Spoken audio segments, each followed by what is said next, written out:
Welcome back to another week of Political Breakfast. We are so glad that you are here and joining us on WABE. It is the Monday after a holiday weekend, and I know around here we're dragging just a little bit because we had a busy weekend, a busy holiday weekend. But it's also a gloomy one as well because a lot going on in the news. Joining me today, of course, our producer, Lily Oppenheimer, and our strategist, Brian Robinson and Tharon Johnson. Hello to all of you. Again, Happy Monday.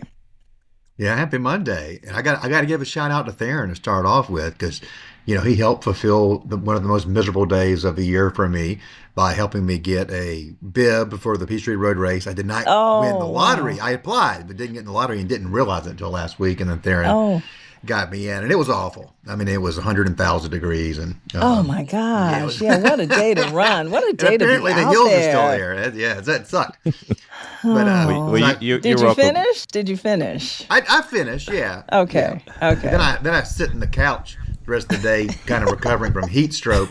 I had to tell the neighbors why I couldn't come over. I couldn't get up. Couldn't walk. Yeah, but at least you finished. You're welcome. And just so you know, for all listeners, Brian lashed out at the Atlanta Track Club on the TV, and he didn't win the lottery. But I leaned over to him, Lisa, and I said, hey, I think I know a very prominent Democrat in Atlanta that can help you get a number. But no, it was my pleasure, and enjoyed the commentary. Brian actually did some commentary of him running the race. Oh, I did really? a little, it was very funny, and I did a little video too. But did you run there? Did you run there? No. This is like 4 years in a row for your boy over here. I mean, check my gram, man. Go back on. Yeah. No, we have we usually are out of town on July 4th. So I would say for the last 4 years, we have been in town because, we got Tyson and now we got Tatum. And so we've shout out to Mayor Dickens, who has a select few people that he's able to invite to run in his B wave. B as in boy. And he kicks off the race, and just seeing those fast men and women runners, most of them fast from Kenya.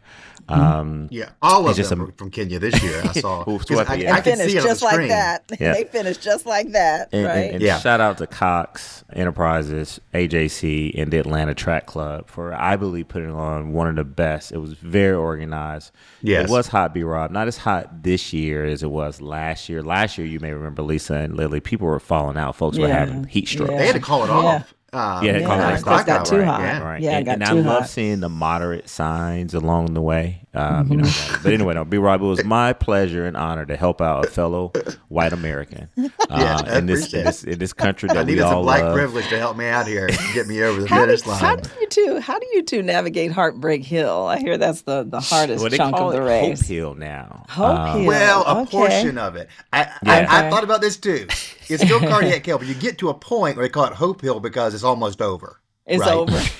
which is not really even true, because you get up it and you think, oh, I'm over the hill, and then you realize there's an incline once you get over the bridge over I-85 or over the connector, where you're still going uphill. You don't see it in your car, but boy, on your feet you notice it. Yeah. And Lisa, one quick thing. Every single year now, I think I've run the Peachtree 4 consecutive years. Whenever you're going up that hill that B-Rob is talking about, when you see the women and men who are on the side from the Shepherd Center, it's cool. Disabled, makes it worthwhile.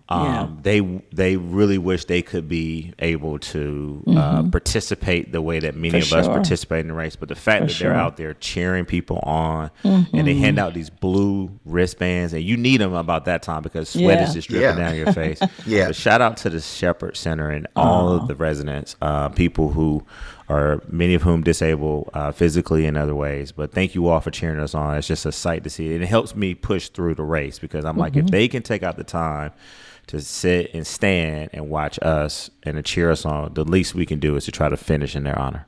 It is great to see them. And I want to thank all of the volunteers, all of the corporate sponsors who make it possible. I do hate it. And I absolutely hate doing it. But I've done it almost every year since 2012. So I've tried to make it a tradition. And what it does for me is, like, around May, I'm like, okay, I got to get my fat can in gear. And I got to go out there and hit the pavement so that I don't die. Finish. Right. And, every Well, year it my is. dad's like, Brian, I think you're too out of shape to do this. Yes, son, you're 50 years old.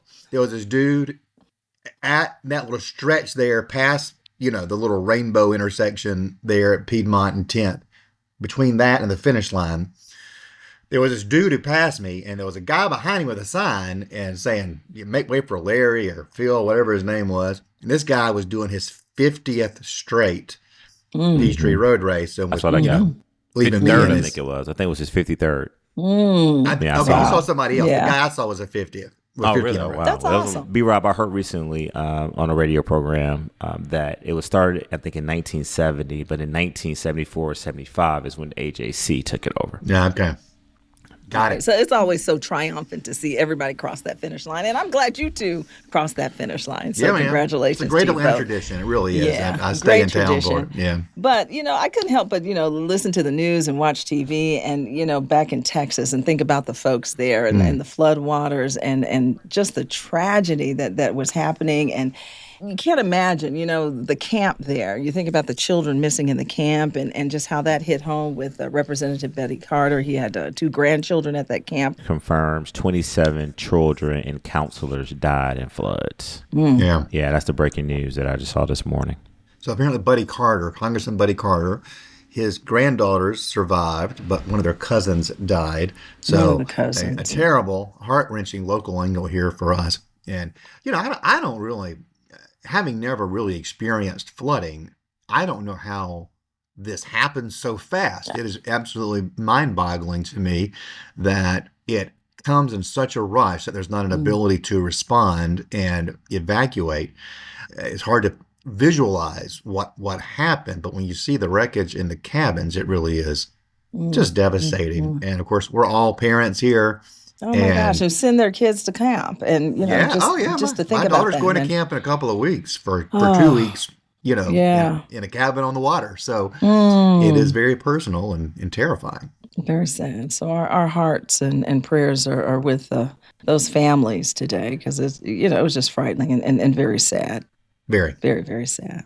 Yeah, I mean, I'm not sending my boys away for camp, but they did go to camp this summer, and the fact that when you send your child or your grandchildren, in Representative Carter's case, and of loved ones, to go to camp, you would think that they would come back alive and safe. And, you entrust so much in these camp counselors, these camp directors. And so now one has to think, I heard a congressman from that area said he had been requesting information about flooding and the infrastructure for months. And obviously you look at that, I think there's a video that shows you the progression of the flood waters and how you see a street or a hill that's nothing on it, then the water just builds up and you just see the trees and people running and trying to say. But the most horrific one to me was that the young girl who I think was on a mattress for 3 to 4 hours, who had to unfortunately witness people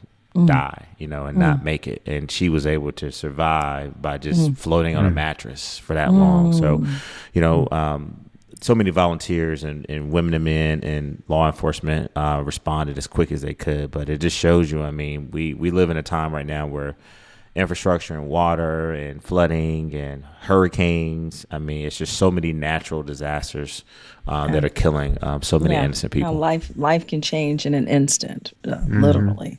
When we last talked, changing the subject just a little bit, the big, beautiful bill has since been signed. What does this bill truly mean to Georgians? And are Georgians really pondering that question today? What are your thoughts on that?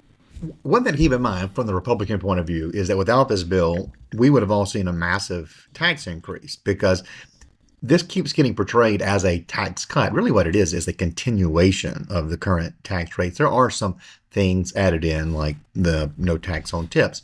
But for the most part, it's a continuation of the 2017 tax cuts.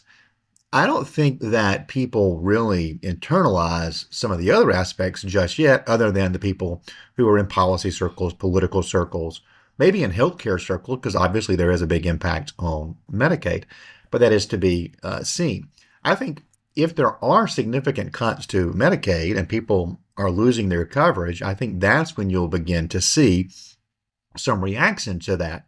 But until that happens, I think there's probably a little bit of denial that it will happen.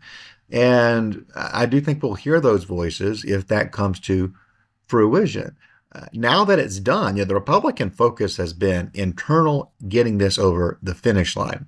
I think now Republicans, starting with President Trump, have got to have an external message where they go out taking a narrative about this legislation to the American people. That started over the weekend. He went to Iowa, to the state fairgrounds, where he talked about it. So Republicans really do need to shape a positive storyline around this legislation and have a negative storyline against the Democrats' opposition to it. I will say, in this case, the Democrats have defined this legislation as one of massive cuts for working people, for the poorest people, cuts on green energy production.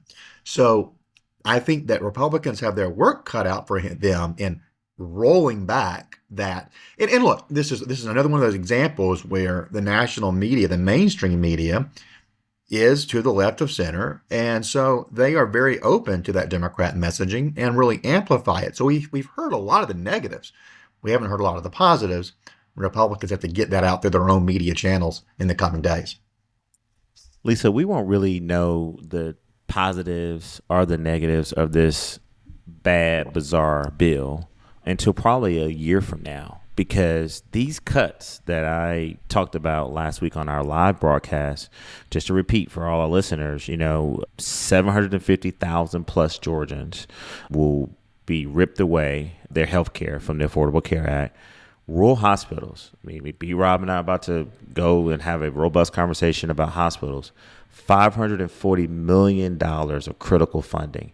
I actually talked to a friend of mine in Macon, Georgia. So for our listeners, less than an hour, about an hour away from Atlanta, a very prominent middle Georgia landmark. Macon, Georgia, Bibb County, look it up, literally has a hospital or two that does not have a neurologist available for people to go and see. And then we've heard the stories that oncologists, Lisa, are in these rural counties that are not available. Massive cuts to clean energy and manufacturing jobs. Shout out to our good friend Brittany Hull over the Georgia manufacturing jobs. I mean, she listens to this podcast. I haven't talked to her over on a coffee or drink in a while, B-Rob, but I think it's fair to say that Brittany's having to talk to her membership about this bill. Georgia Hospital Association sent out a very sort of middle-of-the-road statement. They can't be happy about this bill, but at the same time, they got to play their politics as well. And we're looking at 310,000 Georgians that could possibly lose insurance. But there's two more things I want to say real quick about this, Lisa. B-Rob said something that's very important. I'm happy with the coordinated effort by Democrats to bring a lot of reality to this bill and how it's going to, we believe, negatively impact working class Georgians and working class Americans. We also got to make sure that these cuts in Medicaid, which, by the way, President Trump said he would not cut Medicaid. But here's the biggest missed opportunity, I believe, and I hope that Democrats will say more about what I'm about to say. I don't hear many governors and people around the state saying this. Your Medicaid is going to be cut, and it's this whole work requirement. This is what a lot of undertones. If you're an able-bodied person and you're available and willing and able and physically can do so, able to work, we want to put this work requirement. And correct me if I'm wrong, this B-Rob. Georgia's one of the few states that has a work requirement when it comes to Medicaid, right? Yes. So what I would like for some leaders to say is this, Lisa, to my 80-year-old mother who is dependent on Medicaid is, you know what, you're going to be fine. You're exempt, right? You're older. You've been given Medicaid for a while. You'll be able to prove why you need to keep it. But you hear a lot of people who have sick people in nursing homes. Many family members have to stop. They had to quit their job to become a caretaker for one of either their spouse, their family member, their sister, their cousin. What's going to happen to those people? And so what I want to hear from our government officials is to say, look, we are going to help you get through this.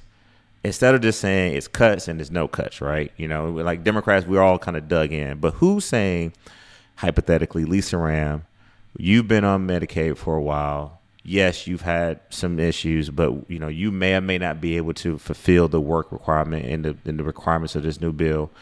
We're going to offer you a program that's going to help you get through this, right? And the thing about this work requirement, Republicans use it as a way to fire up their base and try to infer that people who are on Medicaid, who are willingly able and physically able to work, are just being lazy. That's not the case. And I think that's where I think it's going to really hit the Republicans in a surprising way, because newsflash, not all black people are on Medicaid. There are a lot of rural, working class, white Republican voters who are on Medicaid, and the children. And so that's what I think that we as Democrats have got to say, hey, what is the solution? It's already happened, the bill is signed, but what can we do at the state to make sure that we're helping people through this transition? And if you can work, let's help them find a job. If you can't work, then let's make sure they can prove that and make sure that they actually know how to get through this transit. I think that's the missing tone of all this back and forth. Those are a group of people, which Stacey Abrams talked about, this Medicaid expansion gap, right? You got a gap of people who can't make more money to afford health care. They don't have enough, to be able to get it. So these are roughly about 300,000 people in Georgia. And I think that's where our government needs to be saying to folks during this tough time. Yeah. Now that it's passed, though, are Georgians in tune to all of this? I guess that's my question. Well, I just try to make them in tune, because I think that we can fight all day whether it was good or bad. But I'm telling you right now, caretakers, nursing home folks who are cut, and then also the SNAP programs, everything, I think we need to offer them some assistance. The issue that Americans have to grapple with as we move forward is these cuts are just scratching the surface of what we're going to have to do. If you add up just our entitlement programs plus the servicing of the debt, that alone covers up all of the revenues taken in by the federal government in a fiscal year. So all of the discretionary spending, from the NIH to national parks to the military, all that's, above and beyond. Well, the military maybe military's in that number. But most of the discretionary spending that we do is above and beyond what we take in already. We are in an unsustainable path. Both parties are to blame. And the only way we're really going to get on the fiscal right path is to have a much more narrow view of who can get public dollars for personal needs. And that's going to require some hardship, no doubt about it. I mean, it's not me being heartless. This is just fiscal reality. And if we run the ship into a rock, it's going to be even worse. So we need to do some of these tough things first. For me, people like us who will retire with uncalloused hands should not be getting a check from the government at age 62 or age 65. I think there are a lot of working class Americans, people who've had back-breaking labor, who perhaps we need to let them get on at that age. But for people who are of a certain income level, people who have had white-collar jobs, haven't labored in the sun, haven't lifted a shovel, they shouldn't be getting a check. And we need to have a serious talk about when people in this country start getting checks from the government. A lot of what Tharon said there, I won't argue with. The Medicaid beneficiaries aren't all black people. They aren't all Democrats. I was shocked when I was growing up in my dad's church. My dad is now retired, but he was a minister. And, it was a working class, white congregation, Baptist congregation, very conservative, very Republican. But I was shocked to learn that so many, like when we had the teen pregnancies and that kind of stuff in the church, which happens anywhere in society, even in the church, that a lot of those kids, those white kids, were having their babies delivered on Medicaid. And that was absolutely gobsmacking to me that was the case. So a lot of these people on Medicaid are folks who don't have to have a work requirement. They're pregnant women. They're people who are disabled, people who are blind and deaf. Those people don't have to have a work requirement. The work requirement is for able-bodied adults. That is a small portion of what we're talking about. It should remain a very small portion. Medicaid should be a slingshot, not a hammock, for people who fall on hard times on their way back into the workforce. So we got to figure out a way to make that happen. And I do think that's the Georgia vision for Medicaid, is slingshot or trampoline, not a hammock. Well, not to be critical, but I think, we got to call balls and strikes on this podcast. I mean, one of the things that Governor Kemp has leaned heavily on is his Georgia Pathways program, right? Right. Yeah, This is the program, and out of respect to our good friend Grant Thomas, who now I've just learned has moved on to bigger and better. Dr. Oz. Yeah, working for Dr. Oz. But, people can make an argument, is that money well spent? I mean, we're talking about millions of dollars that have been spent to enroll people in a program. My point is, Lisa, what Brian just said, which is you asked the question, how do we make people understand what's happening? And what we're trying to do in this podcast is give those real life stories, right? Brian just talked about in his church. I remember Brian's father coming to me at the Puppetry Arts Center asking me how my mom was doing, because in that live version, I talked a lot about her and her struggle with this car accident that she just had, and how she honestly, and she just told me, I just was with her this weekend. She said, son, I am still on a waiting list. Here we go. My 80-year-old mother, because she's got all this paperwork, got to create her another email address because she forgot the password to the other email, but she literally is on a waiting list to make sure that she can get the proper care. But here's the difference, Lisa. Not everybody has Tharon Johnson as a son who has worked hard, who's been able to provide for her during this transition. But think about the hundreds of thousands of people out there, white, black, Hispanic, Asian, who don't have the family structure in place financially. And these folks are literally without health care because of all the hoops and stuff they got to go through to try to prove they're eligible or not. But I agree with B-Rob. The work requirement does affect a small sector of people, but I'm talking about the seniors, and I'm talking about a lot of the young people. Last thing I'll say is this. I had a bunch of people tell me, and B-Rob know I've been all around the state, Southwest Georgia, unless you are literally from a gunshot wound, or you have a punctured lung, or you've had a heart attack, you are waiting in the waiting room now, these hospitals, for over an hour, partly because they have to prioritize the emergencies. But there's not enough doctors. There's not enough PAs. There are not enough nurses, Lisa. I mean, I'm telling you, I heard this in Southwest Georgia, and even in Athens, Georgia, not to pick on Mayor Gerst because he doesn't like it when I talk about Athens because I'm from there. But B-Rob knows this. You only have two big hospitals in Athens. You got Piedmont and you got St. Mary's. And many black people, we used to go to Athens Regional back in the day, right? Because, you would think that it was kind of our Grady. But now I've talked to a lot of my family members where you're waiting in the waiting room now for a long time. And it also depends on what type of insurance you have. And immediately depend on what kind of care you can get. So these are real life stories that are happening right here in Georgia, and it's just very unfortunate.